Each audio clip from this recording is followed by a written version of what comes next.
Hello and welcome. Thank you for joining us on Business Incorporated. I'm Chimeze Obi Iwago. Coming up on the show today, Nigeria's headline inflation rises to 12.56% in June. Zimbabwe's economy to shrink 4.5% this year due to the COVID-19 pandemic and drought. And Japan Bank for International Cooperation signs a $3 billion loan agreement for Mozambique LNG project. We'll begin the show here in Nigeria with the latest inflation numbers released by the National Bureau of Statistics this morning, showing that Nigeria's consumer price index for June rose to 12.56% year on year. That's 0.16 percentage points higher from the 12.40% recorded in May this year. On a month-on-month basis, the headline index increased to 1.21% in June, indicating a 0.04% increase compared to the rate recorded in May. The report also shows that composite food index went up to 15.18% compared to the 15.04% recorded in May, while core inflation went up marginally to 10.13% when compared to 10.12% recorded in May. Similarly, urban inflation rate also increased to 13.18% from 13.03% recorded in May this year, while the rural inflation also went up to 11.99% in June from the 11.83% in May. All right, let's get some intraday market numbers now. Here in Africa, market sentiments were mixed amongst the markets in South Africa and Nigeria. While South Africa's JSE index was up 0.11%, Nigeria's main index was unchanged. Elsewhere, Egypt is closed, but shares dropped to a 6-week low on Thursday, causing the EGX 30 to close the week negative on Thursday by 1.66% as investors fled stocks across the board. Kenya closed positive on Thursday. And in Europe, stocks mostly retreated Friday morning as European Union leaders prepared to discuss a deal on the bloc's key coronavirus recovery package. Well, Orich Bats joins us now. Hello, Orich. Good afternoon. While the EU is at a crossroads once again, the member states are all in recession. Millions of jobs and thousands of companies are at risk. The ambitious but controversial recovery package is on the table at the first face-to-face summit in 5 months, and EU officials are proposing a recovery fund of about 750 billion euros. How important is an agreement for the financial markets in Europe? Very important. Everybody in the markets here in Europe has their eye on it, and because it's ambitious and because it's also controversial and because there's a lot of friction in Brussels between the member states, it's very cautious trading because nobody really knows how the meeting will turn out. Judging by the kind of debate that's gone on in the days before, it's almost certain that there's not going to be any agreement today. The meeting lasts 2 days. It could be prolonged. Markets will be looking for an agreement, for perhaps a compromise, for any sign that there's cohesion in the European Union in the end. So with this kind of scenario in front of them, people in the market are trading extremely cautiously. You mentioned losses early in the morning. Well, the major indicators, indices are now gaining. For example, here in Frankfurt, about 0.5%. As we speak, also in London, where the FTSE 100 is gaining. And also in France, it's about the same measure of gain and the CAC 40, while Milan is posting only a slight gain. This can change at any time, though, with any concrete news coming from Brussels. And Wirecard went bankrupt after discovering that a huge part of its revenues had gone missing in the official accounts. Senior executives are being accused of fraud, insider trading, and misleading investors. And German regulators have come under fire for not seeing warning signs. What are the new developments? One new development is that a senior executive who was responsible for one part of the business operating out of Dubai has declared in front of prosecutors here in Germany that he's guilty. That's what his lawyer says. No word from prosecutors themselves. We have no word on what exactly he confessed himself to be guilty of. But this could be a major development, and of course, it's always possible that he puts the finger on other colleagues as well and sheds more light on how this scandal could come about. There's also a bit of news that Finance Minister Olaf Scholz in the federal government of the Social Democrats knew back in 2019, about 1.5 years ago, mid-February 2019, that something might be amiss at Wirecard. It said that the finance ministry was informed that the BaFin, the German Financial Supervisory Authority, was looking into market manipulation accusations at Wirecard. And a few weeks later, his deputy minister, state secretary, we call that here, his name is Jörg Kukies, spoke to the head of the Financial Supervisory Authority on this, but nothing of any substance emerged from these talks, from this information, nothing that even gave an inkling of what was going to happen later. And now the opposition in Berlin, the liberals, the FDP that is, the leftist party, and also the Greens are demanding that there be cleared up why there wasn't more light shed on this earlier. And another development, the Deutsche Börse, the stock market operator here, has said that it is ready to implement measures to throw companies like Wirecard who go bankrupt as a tax member sooner out of the top index here in Germany. They have to get market participants' approval, but if they get that, then Wirecard could be forced to leave the DAX as early as mid-August. Before that, we were looking at mid-September. All right, Daimler released results from the second quarter today. A big loss, but also some encouraging news for investors as well. Tell us more. Yes, because the big loss, about 1.7 billion euros, was much less than what people feared, considering the situation in the international car industry, the corona pandemic, the enduring fears of customers that this could go on for a while. And I think another major reason for the stock to surge as much as it did is a newspaper report saying that the CEO of Daimler, Ola Källenius, is looking at shedding about 20,000 jobs. The number so far was about 15,000. And so that would be much more than expected until now. All right, thank you very much, Ulrich, for your time. It's a wonderful week with you, and we hope to see you again sometime next week or thereabout. Enjoy the rest of the weekend. All right, we'll take a quick crossover to Abuja, where there's a public hearing on the NDDC probe. A part of those that asked for that thing not to be paid. Thank you. So you know about it.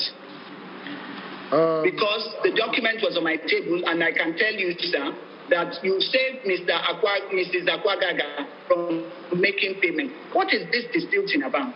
Distilting is moving sand inside the water. Does it make sense? If you push the sand, the water will bring it back. Is that what you give a contract for?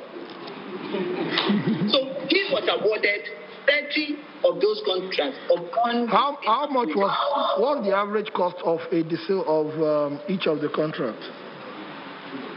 I'm under oath. I don't want to say what I'm not sure of specifically. Okay. Dr. Joy. And those files, Mr. Akpabio admitted that he had called them to return the files. When I came back, I've also sent you the letters that I wrote to the two directors, executive directors, to return those files. It's a criminal offense to have collected those files. And before I go, when I refused to do a lot of things, I have no reason to start looking for blood money, because my last child is in final year law. I've got 4 children. I just wanted to write my name in diamonds.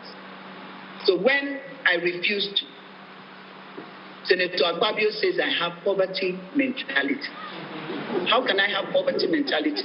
My father is Senator Nuni. Why would I have poverty mentality? Even on my own, I think I've tried. I refused. He said the only condition for us to work together if not, he was going to remove me, was if I take the oath, go with him to Uyo to take the oath. It's very important because if I allege on television, and I don't say this because it is in course of my work. So calling me a criminal, I did this, doesn't mean anything. It is criminal under a Criminal Code Act for you to even suggest or force me to try to take an oath. It's 7 years imprisonment. Me, I'm calling on the police to investigate that. That was the public hearing on the issues going on at the Niger Delta Commission. Well, let's get to UK now, where the Prime Minister is holding a press conference today at Downing Street as he hoped the country will return to significant normality by Christmas this year. Let's get details of that and intraday numbers from my colleague Juliana. Hello, Juliana. Good afternoon again. Well, guidance on using public transport and going to workplaces is to be relaxed in England as lockdown restrictions are eased further. What are the other details Boris Johnson gave in this press conference? Good afternoon, Chimeze. Yes, the Prime Minister, Boris Johnson, just about an hour ago, wrapped up a statement that he did deliver within Downing Street to set out the next steps in taking us out of this COVID-19 lockdown. As you said, he tried to suggest that perhaps Britain could be somewhat normal before Christmas time, and they are looking at scrapping that 1 metre distance rule. In the first instance, local authorities, so local councils in Britain and England, have now been given further powers as people start leaving their homes to shut down public events or shut down restaurants if indeed there is a spike in local communities. We already saw Leicester, a city in the north of England, be locked down 2 weeks ago. There are others that are on the list, and now there will be greater measures for councils to do that. Weddings, I know especially our community, they have suffered over the past couple of months. Weddings will now be able to take place. They are currently able to happen, but I believe you can only have 10 people. This is now going to increase to 30. And stadiums, which has been a major issue, especially for football fans, there is a likelihood that in October some fans will be able to get into stadiums. I think very briefly, Chimeze, I'd like to point out that one of the major discussion points from what Boris Johnson mentioned today is people going back to work. He said on the 1st of August, he wants bosses and companies to make that important decision on whether or not they will ask their staff to come back into the office. The problem is, if you've got a 9 to 5, most people have been working comfortably at home. They see no reason why they should risk their lives to come back in. But then this is going to spell an economic disaster for this country because we know that most people in the city, when they're at work, they're getting a coffee, they're getting lunch, they're meeting friends for dinner after work, they're buying clothes during their lunch hour. They're not doing that at the moment. And until Boris Johnson is able to convince people that it's safe enough to come out of their homes, this is going to be a major stumbling block. So I would say that that is the kind of key takeaway from the statement he released today, trying to get people from in their home offices back into the corporate office. Right, Juliana, we really don't have much time, but a quick one before I let you go. Cadbury has been accused of shrinkflation. I wonder what that is. Well, all Cadbury chocolate bars sold in multi-packs will shrink by the end of 2021 to reduce their calorie count. But I thought this should be good news for Weight Watchers. Of course, it's good news. It's definitely good news for me, Chimeze. But if you're a chocolate lover, it's not that great news. The company has said that they're doing this because they want to take away calories. Apparently, if Cadbury's go ahead, which they are going ahead with this, and it will be completed before the end of 2021 next year, there will be 6 billion fewer calories on the UK shelf. So that's a lot of calories they're taking away. But yes, shrinkflation is the fact that they're shrinking the size of the chocolate, but it's still going to be the same price. Not for individual chocolate bars, for multi-pack. So definitely good for those who want to watch their waistband. People like me, and of course you. Anyway, I can say, thank God it's Friday. Enjoy the rest of the weekend, Juliana. Thank you, Chimay. We'll take a break now, and when we come back, we'll talk about how the COVID-19 pandemic is accelerating digitization in Africa. Just stay with us. And as the COVID-19 pandemic paralyzes economies across the continent, technology is being called on to fill the holes caused by lockdowns and social distancing. This is dramatically accelerating the speed of digital adoption, and in the process is pushing Africa past the tipping point towards a fully digitalized economy. I'm being joined by Ted George, the founder and chief narrative officer of Clio's Advisory UK, to talk more about this. Hello, Ted. Good afternoon. Thank you for joining us. It's great to be back. Now, digitalization has long been underway, but how is it being affected by COVID-19? Well, I think it's interesting with COVID that many negative things have been said about it, how it's destroyed the economy and affected the way we live. But it's also had one very positive aspect, which is it has turbocharged the digitalization already underway in Africa. Last year, GSMA estimated that around 45% of Africans had a mobile phone and around 40% had a smartphone or access to 3G. They did not expect that to get over the statistical tipping point of 50% until 2025. But the impact of COVID is that everyone is having to transact digitally. And I would expect by the end of this year, we will see the majority of Africans part of the digital economy. And certainly by the end of the crisis, we could see that there are certain cities and regions of Africa, particularly in Nigeria, where the majority of the population is using mobile phones and is part of the digital economy. And this is a radical change. So which areas of Nigeria's economy are going digital fastest? Well, we've seen, first of all, a huge jump when it comes to digital payments. People having mobile wallets or making payments from their banking apps. They've surged by over a third in Nigeria just in the first few months of this year. Many more people getting mobile phones, and that really is a huge area of growth. But I think the most spectacular is e-commerce. That was already growing before COVID started. But what we're seeing now is there's so much more demand for things to be delivered to your house. If you're not able to go out, either to shops or in the streets where you would normally get your stuff. And we're also seeing a lot of adaptation as well. Border drivers, taxi drivers, motor drivers who would usually be ferrying passengers around, they're starting now to deliver food or supplies or medical supplies as well.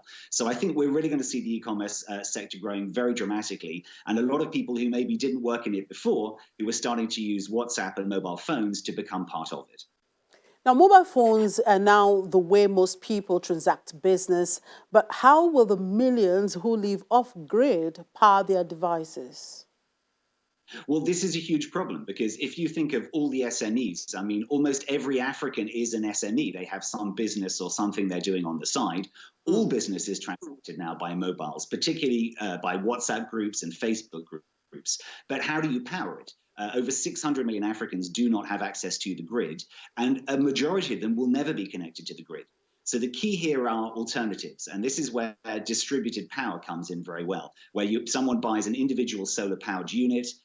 They repay it every day, a repayment roughly the same that they would have paid for kerosene and recharging their phone. And after, let's say, a year and a half or 2 years, they actually own the unit outright and they have free power.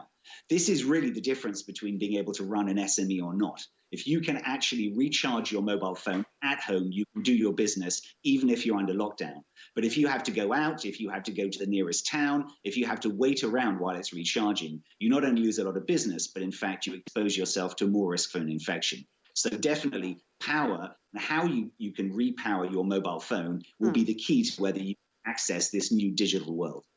And which new technologies hold the most promise in post-COVID Africa? Well, certainly, I've already said with e-commerce, that is going to grow dramatically. But I think there are two other areas in particular which are both urgent and, in fact, offer the most promise. The first is mHealth. In other words, being able to get remote consultations through digital devices. There are many apps out there. For example, you can download the app and you can take a photograph of your eye. You can send that to a charity which will tell you if actually you have some kind of infection or some kind of eye problem where you need to see a specialist. Similarly, there are very simple devices that can be attached to a mobile phone where you can take people's temperature or you can take their heartbeat and you can see if they've got cardio problems. So I think this idea of remote consultation, we're going to see that grow a lot of products in mHealth. But the other one is EdTech. educational technology. With so many schools shut, so many kids not able to attend school, you can get so much via your devices, not just mobile phones, of course, we're talking televisions. There are many unused channels. There's huge bandwidth available in televisions for delivering educational content. We've already seen that in Kenya. They have several dedicated channels for secondary school children, and I know they're piloting various things in Nigeria as well. So I think particularly mHealth Tech, not only are they the only means of delivering health and education at the moment, but they could, by the end of this crisis, become the principal means. Right, thank you very much for your time, Ted, and enjoy the rest of the weekend. Right. Ted George is the founder and chief narrative officer at Clio's Advisory in the UK. Zimbabwe's economy is expected to shrink by 4.5% this year owing to the fallout from the COVID-19 pandemic and a brutal climate change-related drought. According to the Finance Minister, Mutili Ncube, although the crucial mining sector will contract by 4%, GDP is expected to rebound to 7.4% growth in 2021. Mr. Ncube adds that inflation is expected to gradually decline to 300% by December, compared with a current rate of 737.36%. Zimbabwe's economy was already struggling before COVID-19 struck, with rampant inflation, chronic shortages of food, foreign currency and medicines, all worsened by a drought that scorched crops. And the Japan Bank for International Cooperation has signed a $3 billion loan agreement in Mozambique LNG project financing with Moz LNG One Financing Company in Abu Dhabi, United Arab Emirates. The loan, which is extended under the JBIC's Growth Investment Facility, is co-financed with the African Development Bank, the Export-Import Bank of the United States, UK Export Finance, and 21 private financial institutions, bringing the total co-financing amount into $14.4 billion. The loan is intended to finance mainly the development of gas field and production of LNG in the project. Natural gas produces less greenhouse gases than other fossil fuels and mitigates environmental impacts. And that's a wrap on the program for today and, of course, for the week. Thank you for being part of it. I'm Chimezi Obi Iwagu.